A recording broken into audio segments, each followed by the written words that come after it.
sometimes our mental state gets really impacted or fragmented, and that's where sometimes people crumble. I'm really good at recognizing patterns with people, and so I do that in a variety of different ways, studying the person's energy, studying what they talk about, studying their behaviors, like what they're struggling with. What are the differences between Temazcal and Sweat Lodge? Are they just different protocols, or the songs are different? Yeah, it's different protocols. The essence to me is the same. There's a stone element, there's a water element, like all the elements are there. That's a big part of our indigenous cultures, is connecting with the elements.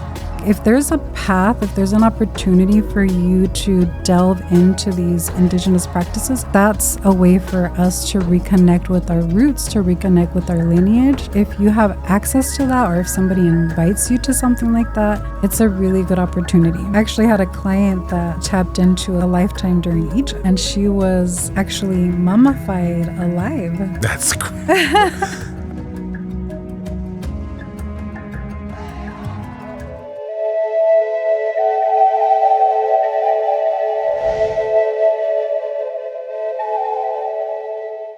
Welcome to the Raw Path to Awakening podcast. I'm your host, Ezequiel Reyes, where we share alternative information, unique, unfiltered perspectives on spiritual subject matters, and deconstruct colonization as we cultivate higher awareness in our daily lives. In this episode, I'll be interviewing Dr. Ana Luna, who is a Usui Reiki practitioner, nervous system release expert, and has a PhD in counseling psychology, if that is correct. Mm-hmm. That's okay. Welcome to the show. And before we get started today, just wanted to do a little check-in. How are you feeling? I'm feeling good. I'm excited. Thanks for having me. So I wanted to start from the beginning. And I've read through your website, I've watched a couple of your videos, and I know you've been doing this work, this healing work, for a very long time. And so I want to start from the beginning. What was your upbringing like, and what was the pivotal moment or moments that triggered that for you to say yes to the healing path, or to trigger that awakening? What was the pivotal moment that changed everything for you when on your healing journey? That's a good question. Well, when I was young, I was very much interested in reading. Like, I loved reading books. Mm-hmm. So, and my parents both loved to read, and so they really encouraged me to do that. So there was just these books laying around the house. Yes. One of them was, it was two of them. It was written by a psychologist, and she did actually hypnotherapy. And I read her books. I was like 10 years old, and I just devoured her books because she was going into hypnotizing her patients and discovering past lives, or discovering like spirits that were attached to people. And through the hypnosis, she was able to help them release some of the attachments, or, tap into the past life. And from that, they experience relief. So there's two books, I can't remember the titles right now, but two books that really influenced me in thinking, like, I want to help people like that. And it was just that. It was just, I wanted to help people. It was as simple as that. Do you think your upbringing was difficult, or was it pretty easy? If you could expand. Well, my mom immigrated from Mexico when she was 15 years old, and she came to this country because her father was killed. So growing up, we had a lot of conversations about death, right? So like death was a very prominent conversation in my family. And then my mom was from Michoacan, so I have Purépecha heritage, which I sort of started to figure out along the way. And then on my dad's side, he was an educator, he was a teacher, and his parents were from Zacatecas and Jalisco. So like all my background is from Mexico. So it was interesting because there was a lot of dualities. It's like being Mexican, being raised in this country, and having a mother who didn't speak the language and didn't really understand the culture, and then having a father who did because of his education, but still he was a Chicano, he was the first generation. So there was a lot of duality. So your dad was a Chicano. Yeah. Interesting. Yeah. I mean, but my grandparents were from Zacatecas and Jalisco. Like my grandfather worked on the railroad tracks, which a lot of Mexicans did during that time, like 1900s after that. And and in my family there was a lot of, like many of us, there was a lot of alcoholism, there was a lot of domestic violence, there was a lot of gang involvement. So I had, on one side of my family there was a lot of education on my dad's side, where there was the Chicano side, and they experienced a lot of racism as well. So then they didn't want to speak Spanish. They didn't want to be associated with their indigenous heritage. And then on my mom's side is, Mexican and very much not really assimilating or acculturating to the culture here and experiencing a lot of racism. So that's a lot of, all of that, I guess, is put together in being my childhood. So I went into studying in books as a way to get out of what I was going through in my life.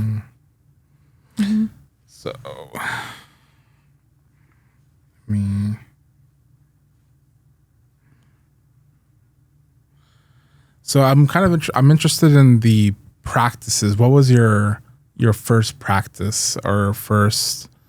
So it was books. Reading was the first thing that you did, but in terms of, like, I guess, healing modalities, that if you could go as far back as you can remember, what was the first one? Well, healing modalities, it was inherent. It was just part of my family because my mom was, she was a curandera. I mean, she still is. Wow. By lineage, by blood. And so there's just some natural gifts that she has and that a lot of members of my family on my mom's side have. And some of us have developed those gifts and some of us have not developed those gifts. So there was the religious aspect because I grew up Catholic, and but then my mom also had other experiences working with, like, velas and doing rezos and prayers and petitions where really magical things would happen. And then for me personally, when I was young, I would see spirits, I would hear spirits, and I would get spooked by all of that. But so that's like not, I mean, I couldn't conceptualize that at the time because I was like 6 years old when I started hearing and seeing. So clairaudience and clairvoyance. Yeah, definitely. And there's basically a lot of communication with the spirit realm, in a lot of different ways. So those are gifts, but, like, I want through your upbringing and trying to get out of that, like, what were the, I guess, gifts are kind of different from modalities. Like, there's, like, you mentioned, you do, like, nervous system release. If you could speak on, like, the different types of nervous system release you do.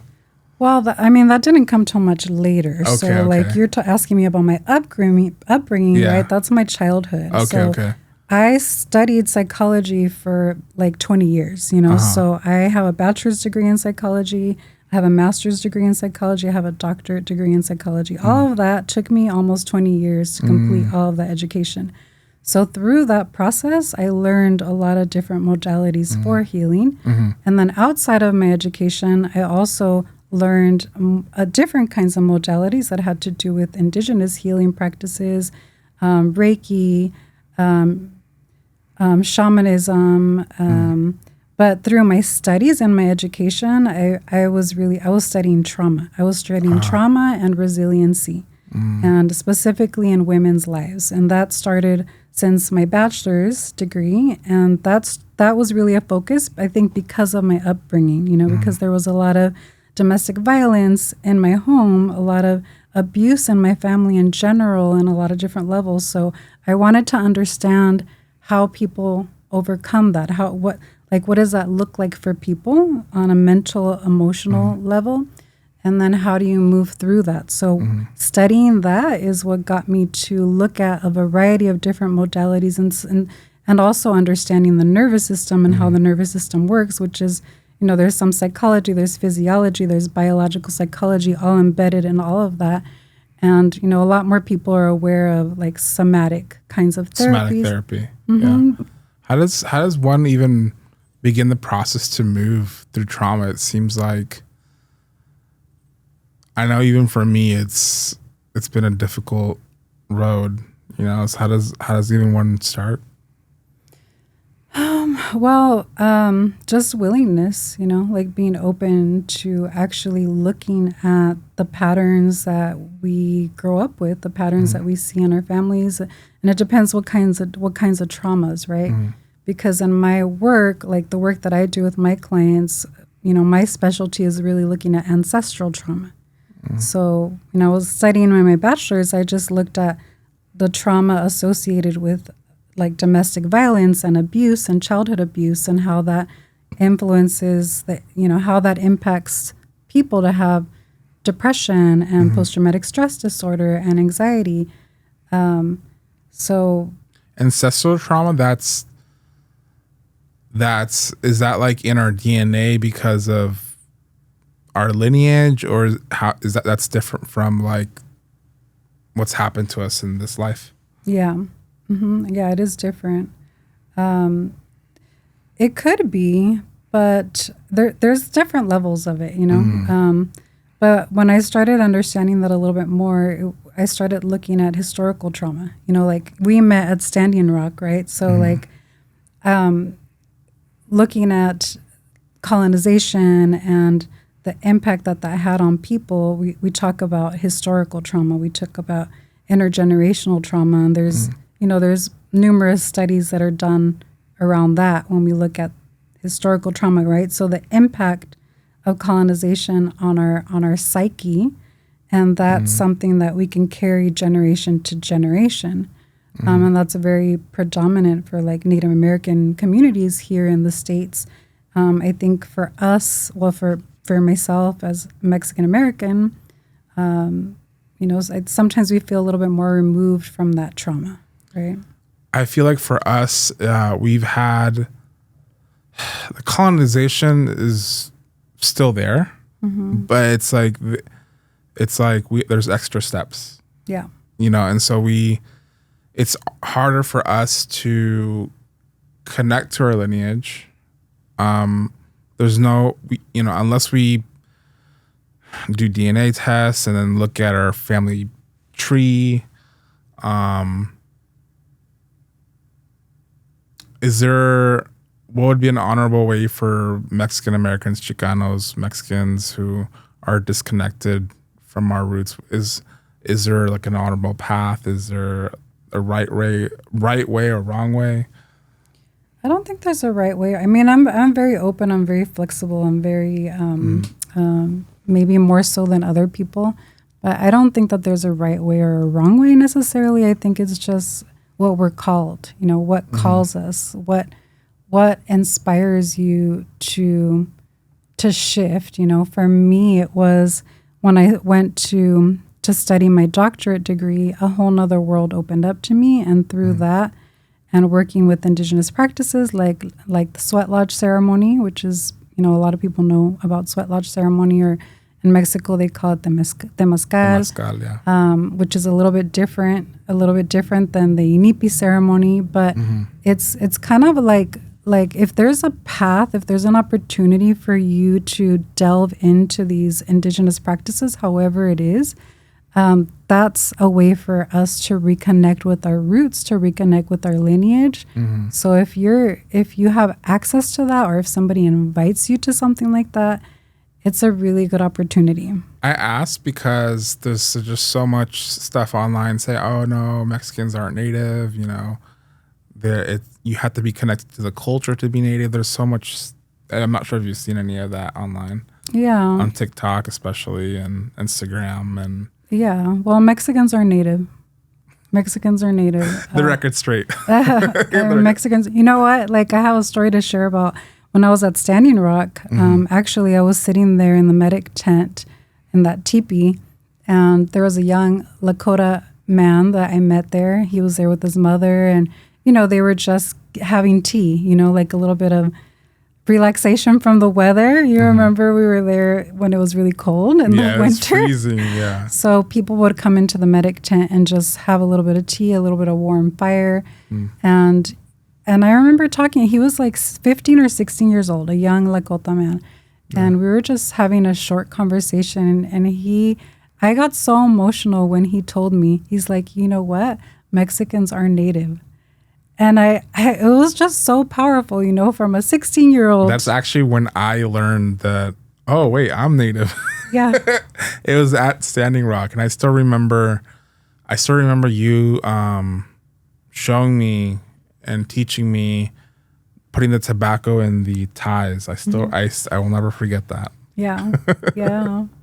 Yeah. So, so that moment when he told me that, and it was such a potent time and place, but I was almost in tears when he told me that, because here he is, he's 16 and I'm on his native land, and he's telling me that I'm native, and I'm like, yeah, I am native. And, obviously because of colonization, we're mixed with other things too. Yes. Right. So there's also that, like, I had to, in my healing process, also come to terms with that conflict within my own blood.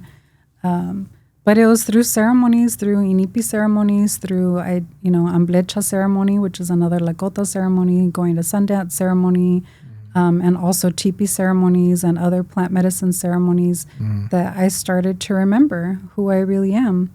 So I think that's an opportunity for any of us to be able to travel those roads and remember who we are.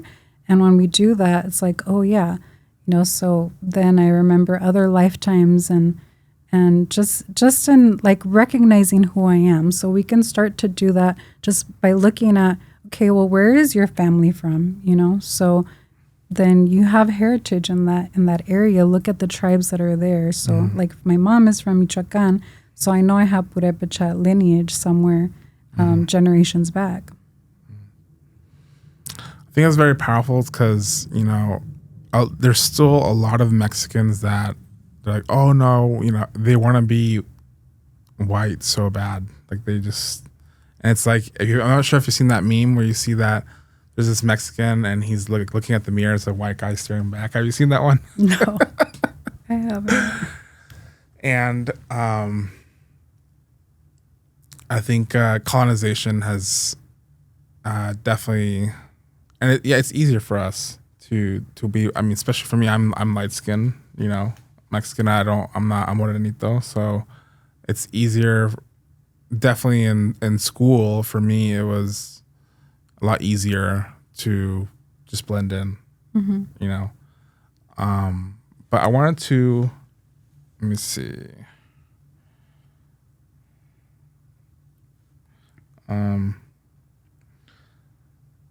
So going back to the trauma, do you think that resiliency can develop because of trauma, or is it like, for example, if someone grew up really poor, and all their life, they're thinking of like, oh, how am I gonna make it? How am I gonna make it? And then become successful. Do you think certain forms of trauma have actually, because of overcompensating, actually develop a form of resiliency? Yeah, for sure. Yeah, absolutely. And because it does, in a way, like those experiences that are really hard, right? Just really hard, harsh, tough experiences, they like almost make us have like thicker skin in a way, right? So like we can endure a lot more sometimes. And it does make us more resilient. So like the resiliency is like being able to bounce back from hardships, right? It's like being able to jump back. It's like bad things happen, and a lot of bad things happen. Yes. But then what happens after that? Do I use that as a motivator? And a lot of us do, right? Like we use that as a motivator to help us propel us forward in spite of so many obstacles that we might have in this country, in this place, or in other places too, you know, but just it gives us an extra drive, I think, you know, because it's like either you crumble underneath the trauma or you stand up and you keep moving, you know, you keep moving forward.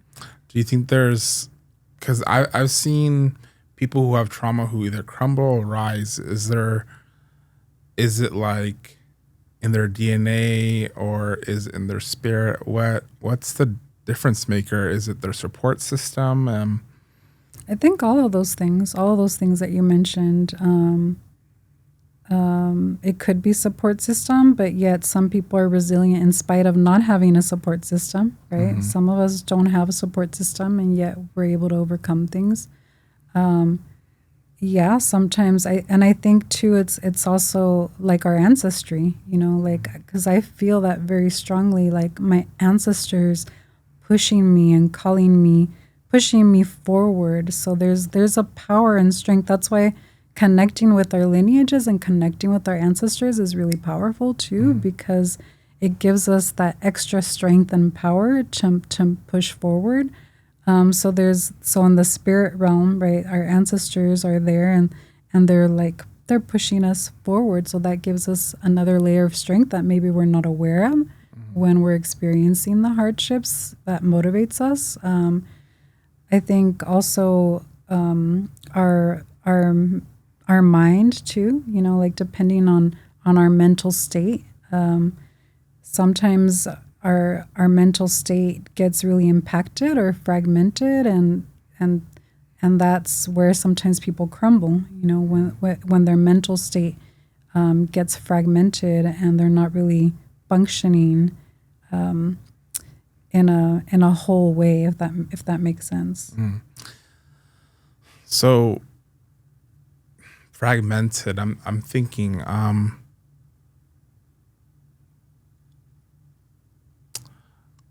I want to know from your perspective the people who don't really, I guess, make it. They either end up in the mental hospital or they pass away.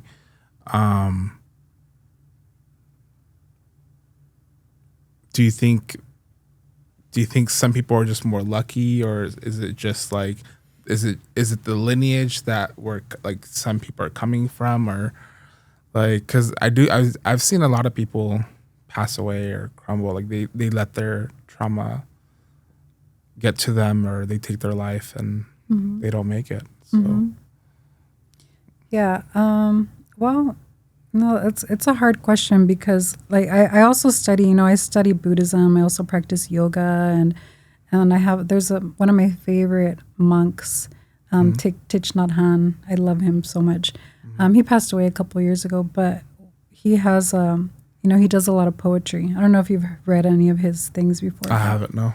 But he always inspires me, and he says, "There is no life and there is no death." So when I think about that, it, you know, and people that pass away like that, right? Like they go through traumas and for whatever reason they take their life, or maybe it's like an overdose or something like that. It's also like they're complete with the journey that they needed to take. You know, it's like that's as far as that they could go because the pain was just too much for them to bear. You know, it's like that's as much as that they could go. So their spirit decides to move on in that moment, and maybe they come back. You know, they come back to start in a different way, maybe with less pain, or, you know, some other form. I see. And let me see. Do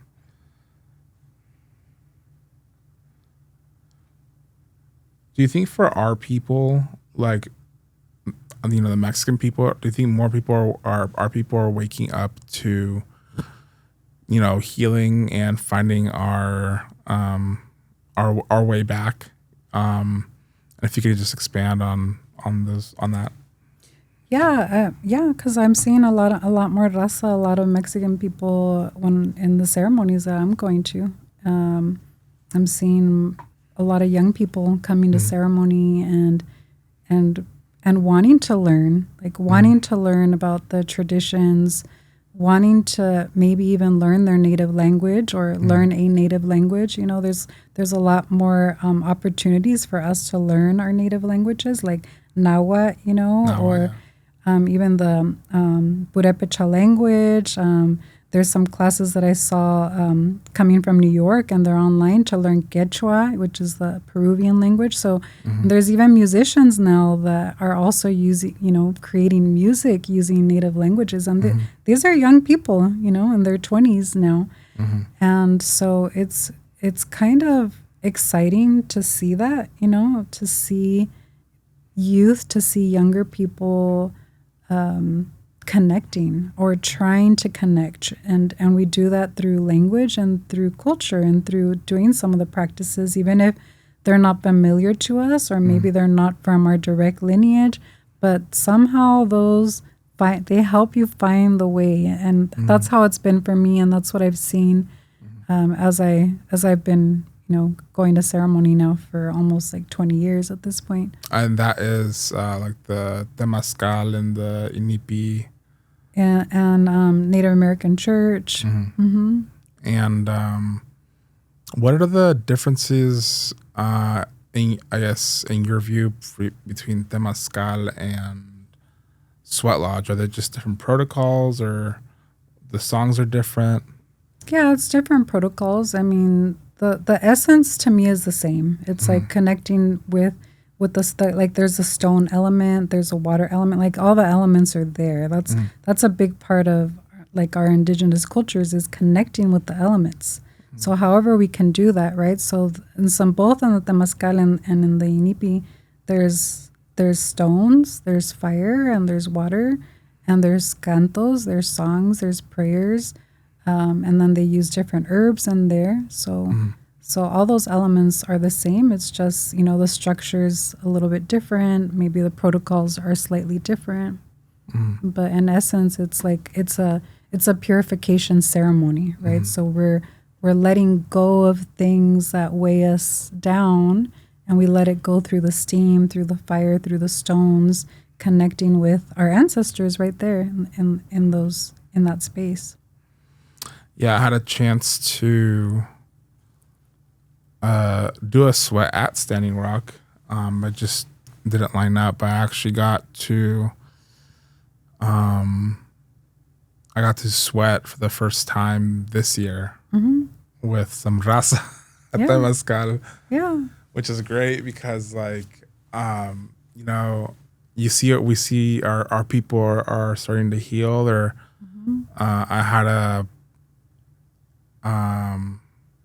a previous podcast episode with my friend Brandy. She does candle work, and I'm just seeing an emergence of our people finding their way back. So, if anybody is watching and you're Mexican American, you're Chicano, look into Sweat Lodge, look into these practices. And let me see what else I had for you. I know you recently went on a trip to Brazil too. What was that? If you could expand on that trip too. Well, I just came back. I just came back a few days ago. Yeah. I was there. Tell us about it. Well, I'm still processing a lot of what I experienced, but it was a 10-day dieta. In my medicine work, there's a requirement for specific dietas, and so it was a 10-day immersion in Brazil, in the jungle in Brazil, and we got to experience the healing from the medicine person there in that place, from that land there, a specific tribe that's actually only recently been contact 50 years, has had contact with civilization. What's the name of the tribe? Maruhash. Maruhash. Okay. Mm-hmm. And the medicine that they practice? They use tobacco. They use hape or rape. The very potent medicine, tobacco. It's mixed with ashes from different trees. Mm-hmm. And then they have a medicine that they call uni, which is like basically ayahuasca. Mm. And then they also work with gambo. Yeah, which is a frog medicine from the jungle. And then we also worked with sananga, which is a medicine that they put into the eyes, and it helps to clear the vision. Yeah, I've heard of combo. We've had a couple guests talk about that. And I think, isn't how do you say it? Sananga. Sananga? Mm-hmm. Is that also part of like, does that help combo? What's the thing that helps with combo? It's like, is drink, or there's something that, because you vomit sometimes, or you vomit most, so I think that is that separate? Is that supposed to help combo, or what is that? The sananga? Yeah.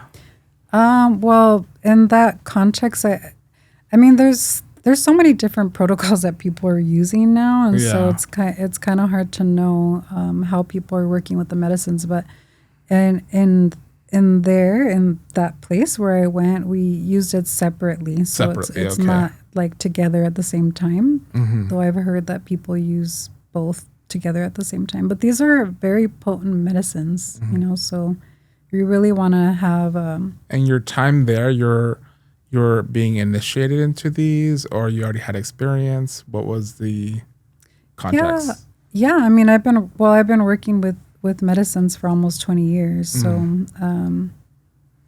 So, I have a good amount of experience, I would say. Mm-hmm. Some of the medicines are still new to me. Like, this was the first time I had sananga, even though I've had access to sananga, I just haven't tried it before. Yeah. And the sananga is supposed to like clear your eyes. Actually, they had a story about one of the persons there.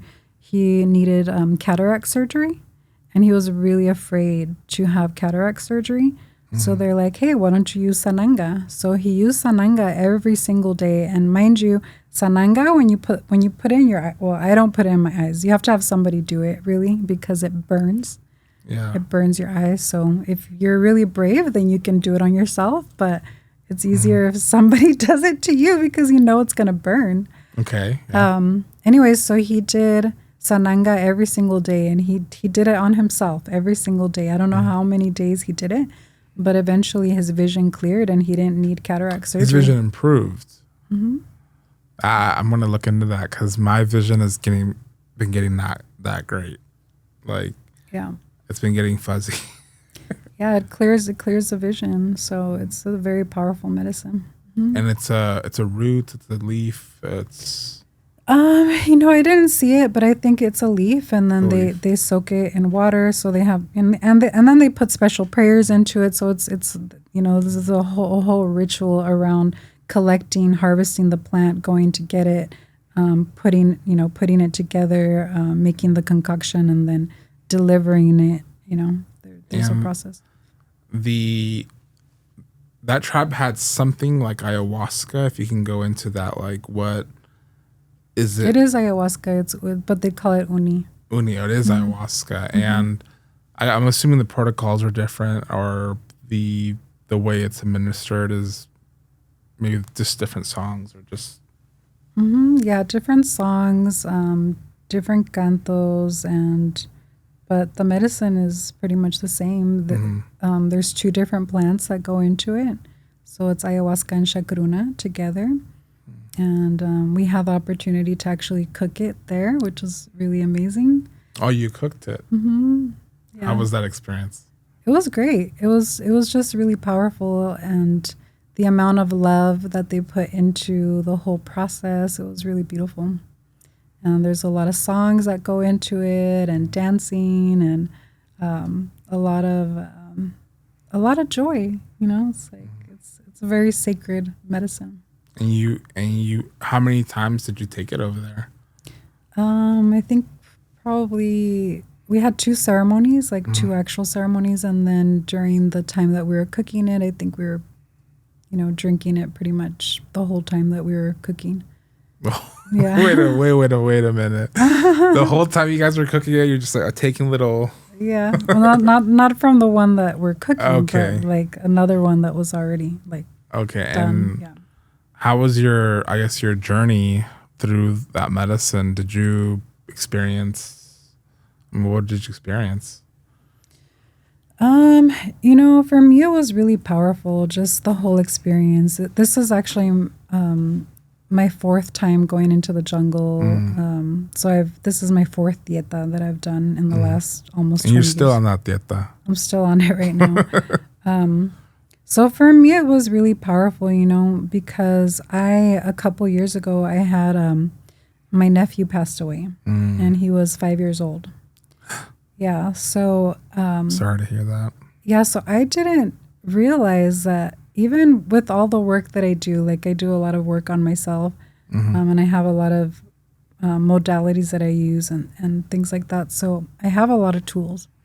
But I didn't realize how much grief I still had locked inside my heart.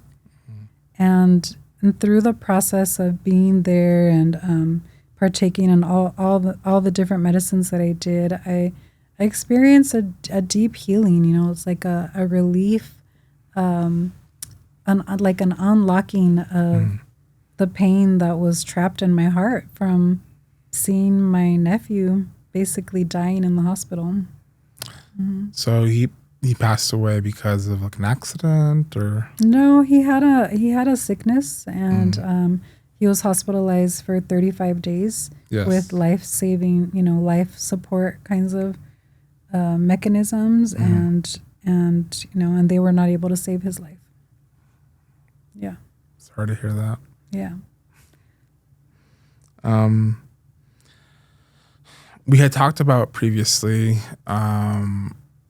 just briefly over the phone, about how you help women. And I want to go a bit into that. So when you talk about women empowerment, sovereignty, pattern recognition, if you can kind of explain the work that you do with women, and what does that mean? What does pattern recognition mean, empowerment, and... Yeah, so what I have noticed in studying myself is that I'm really good at recognizing patterns with people, and so I do that in a variety of different ways. But just studying the person's energy, studying what they talk about, studying their behaviors, like what they're struggling with, right? Because we're all like creatures of habit, right? Like we do things in like very patterned ways. Like you'll note, if you look at how you do things, the types of things that you do, the types of thoughts that you have, you can start to recognize the patterns. But I'm really good at identifying the patterns of like repetitive kinds of things that are not serving the person. So like when we get stuck in loops, for example, and you can't get out of it, like just negative thinking, for example. Yeah. Like if you're just thinking negatively about yourself and you keep doing it over and over again, and maybe people that have even taken classes, meditation, and doing other things to help break free from that, but the pattern keeps coming back, especially when we have like difficult things that happen, or difficult interactions with people, or maybe challenges at work, like similar kinds of situations that pop up in our lives. And then with that, sometimes there's the behaviors, and then there's the thoughts that we have and the emotions that we have, right? Those are the layers. And then those are often, especially when things that you just can't get out of, no matter how hard you try, there's usually a spiritual component to that. So when we start to address all those layers, we start to unravel and break up that energy, and then that gives a person a little bit more space to to break out of those patterns. So when you say there's a spiritual component, is that like a spirit attached? What does that mean? It could be. Sometimes there is. Sometimes there are spiritual attachments. Sometimes there's contracts, like karmic contracts. Sometimes there's ancestral contracts. And then when those things are in place, then those patterns are almost impossible to break. Like you can't break the pattern because you have these contracts on the spiritual realm that are holding it in place. So once you recognize the contract, and sometimes those contracts, they go way back, like generations back. Like I actually had a client that she tapped into a lifetime during Egypt. And she was actually mummified alive. That's that's really scary. It was scary. And she had to sort of like live through that, like remember that memory, right? So it's kind of like that fear of like people being buried alive. Yeah. Well, that's what happened to her, basically. Yeah. And how it was manifesting in her life is anxiety, panic, migraine headaches. She had to take every time she could feel that coming on, she would get a migraine headache, and then she would be out for like 2-3 days and couldn't function. So she would have to take medication for that. And right now, I just talked to her yesterday to check in on her, and she's like, I haven't had a headache. And, so seeing improvements after that whole experience of recognizing. So was her contract nullified, or what was the turning point?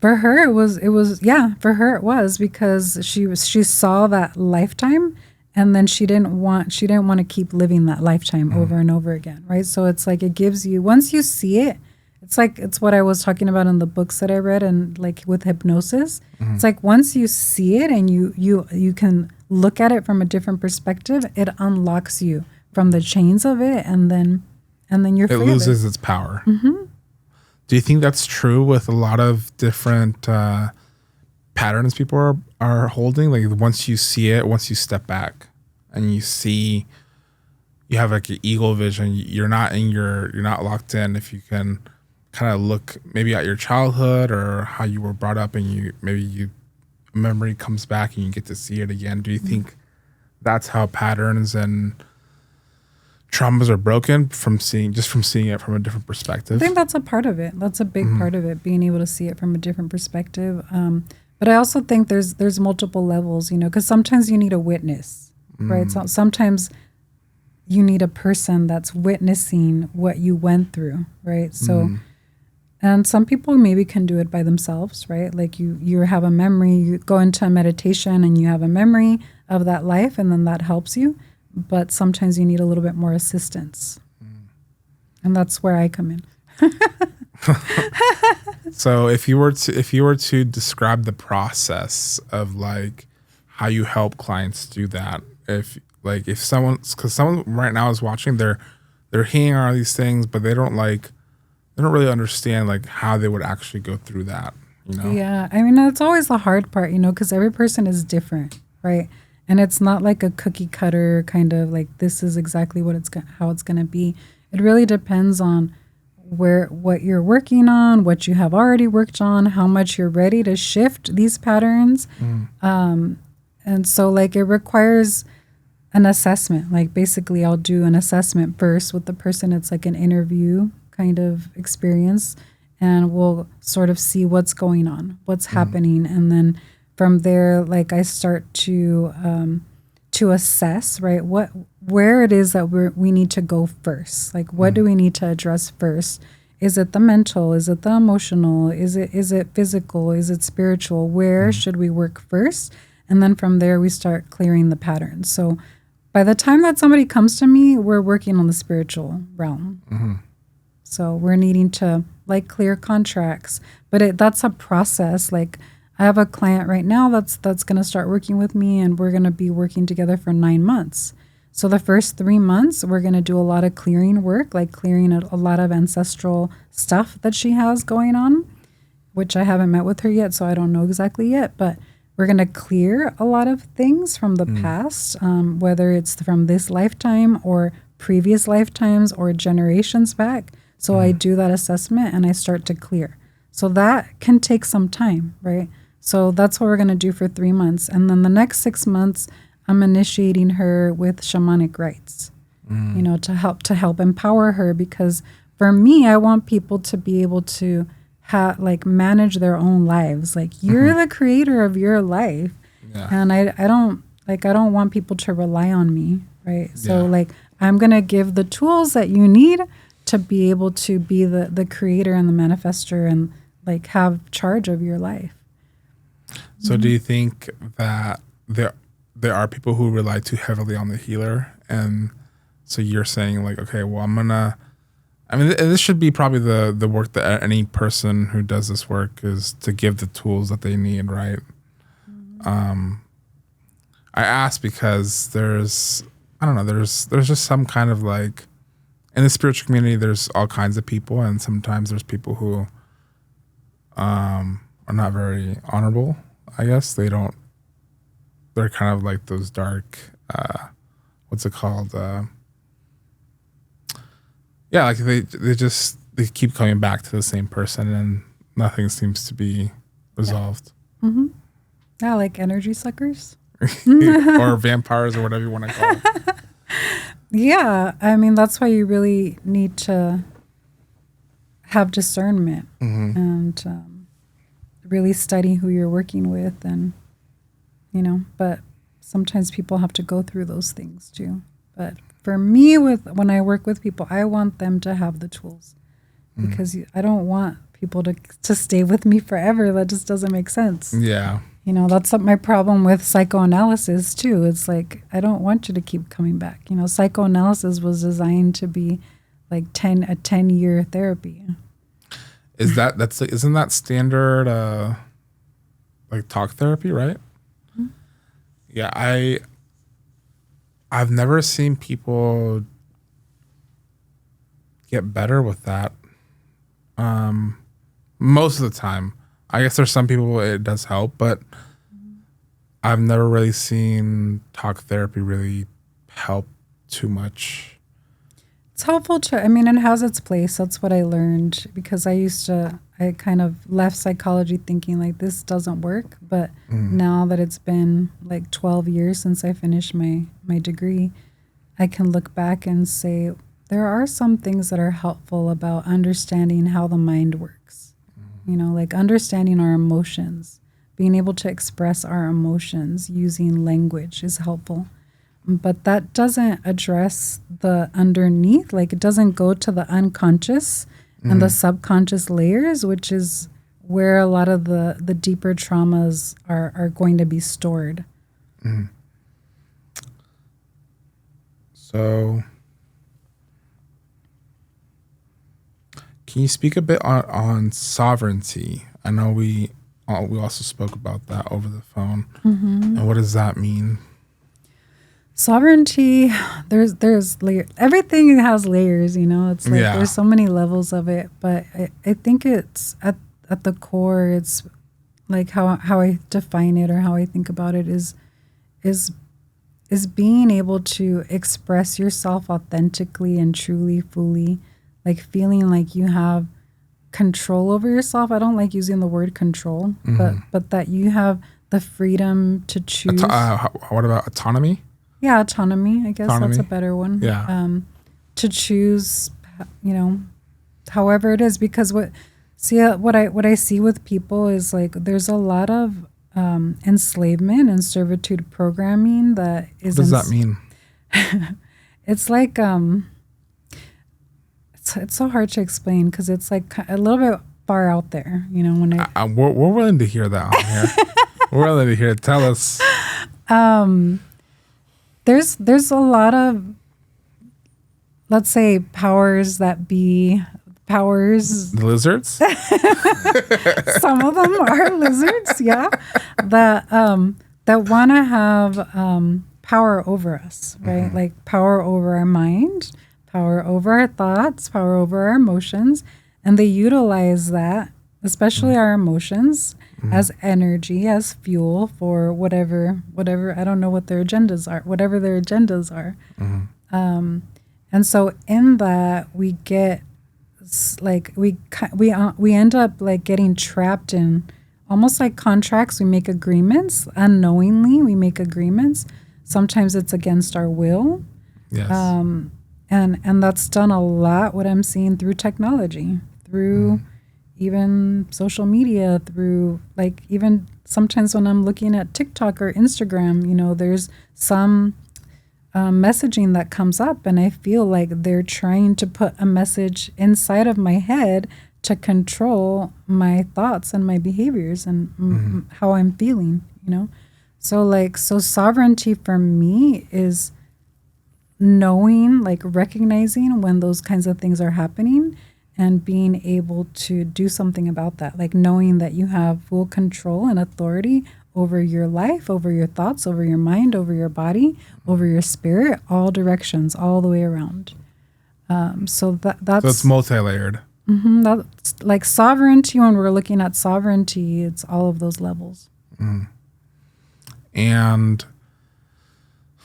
that's interesting because that's different from independence, I believe. It can be independence, but that's different from independence because it's my belief that we're social creatures. We're meant to live in we're meant to be in community. Yes. We're not meant to be separate. And when you look at a baby, you know, that baby needs their mom, their dad. And many times before colonizers came here, or just in any tribe around the world, you had a whole community behind that baby, you know? So, this is sovereignty it sounds like it's a lot of difference from just being independent and like doing your own thing. This is like having autonomy of your own spirit and the things that go inside of you. Yes, exactly. And how you behave too, you know?